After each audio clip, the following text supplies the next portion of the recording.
family in my bones.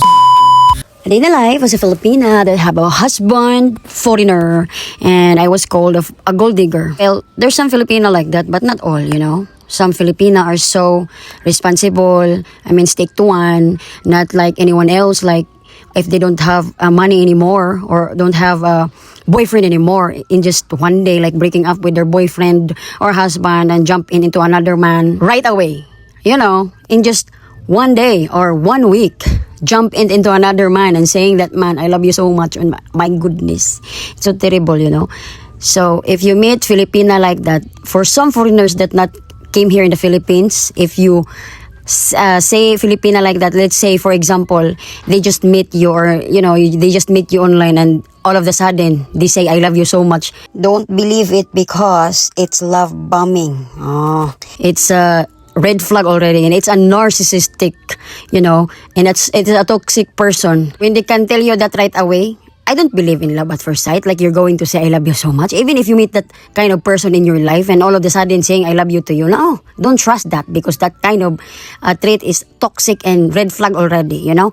They're trying to lead you in, to grab you in, so that when you fall in love with them and believe in their love bombing thing, is it's easy for them to manipulate you and, you know, take advantage of you, use you, and turn you into a milking cow, you know. I just tell you ahead of time, just for in case you want to come here, because you never know. Don't worry about it. There's a lot of Filipina that's decent right here, you know, right there, somewhere. I know you can find a decent one, diva. I don't know what they've been through, but it's really unacceptable for me to use other people and not going to find a decent job and just going to jump in to a man, to another man. If you don't have money, if you can't really like use them, then you just like throw them like a toy and find another one. It's not like that. That's not how it works. Oh, you're thinking how I know? Oh my goodness, I'm living here in the island of the Philippines that's full of like tourists, like foreigners everywhere, and there's a lot of Filipinas and foreigners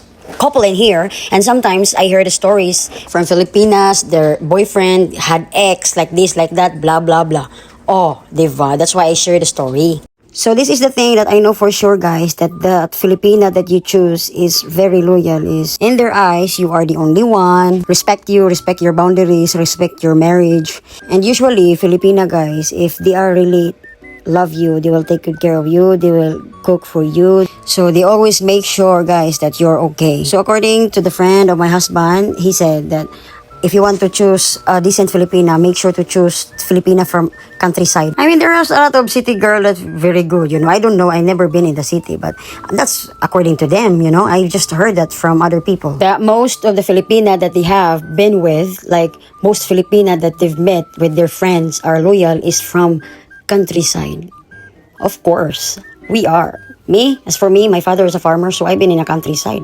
And my father always taught me about right things, that you need to strive hard, you need to work your butt off in order for you to survive in this world, not using other people, not take advantage other people, you know. So that's it, guys, that I'm going to share to you. I'm not saying about that the city girl is bad, okay? I'm not saying that, because I don't know, it's just the opinion from other people that I'm sharing you guys. So, you know. So that's it, guys. This is what I'm going to share to you. You know, back to my video. In this video, I did a lot of winning. See, every month, we did grocery once in a month. So, we buy a lot of stuff. And because of this raffle, so, you know, then I got 18 points. So, I did the 18 points thing. And in 18 points, I won 11. Diba? So, I'm so happy. And half of this notebook that I've won, which is 100 pesos plus PHP, and it's 11, so I've won 1,000 plus. I know it's not much for you guys, but for us it helped a lot. For me, there's a lot of winning, of course, you know, in positive area. Of course, we're gonna lose, but in the end, we're going to win. You have to do that. That's how in life also. Not all the time you are winning. There's gonna be a time you're going to lose, you know, especially if you did a mistake in your life. I'm sure we're not all perfect. we will get what we deserve. If we're doing bad, we will get what we deserve.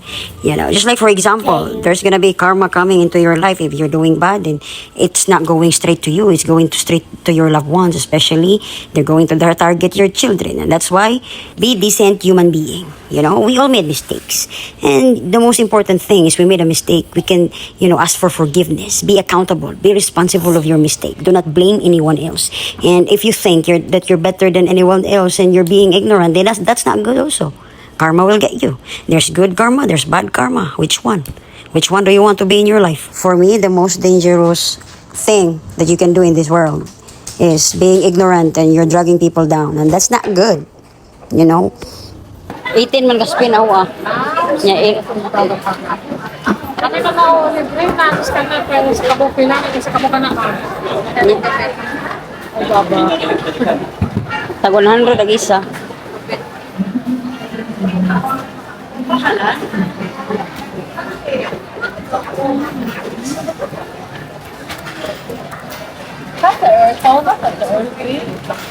So guys, my own definition of winning is all about being contented of what we have, being happy, and of course, having a family, a beautiful family, having a husband who supported me for whatever I want, He always prioritized us and put us first above anything else, So that's kind of winning I have. So I already won in life because I have children, handsome children actually.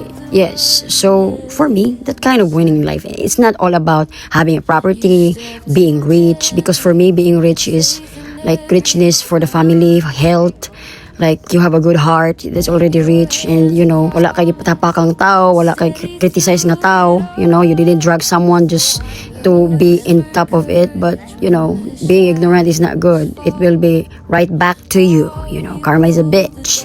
So that's why my mission is be a decent human being. Be a decent person. Oh my goodness. Most especially if you have children, you have to be a role model.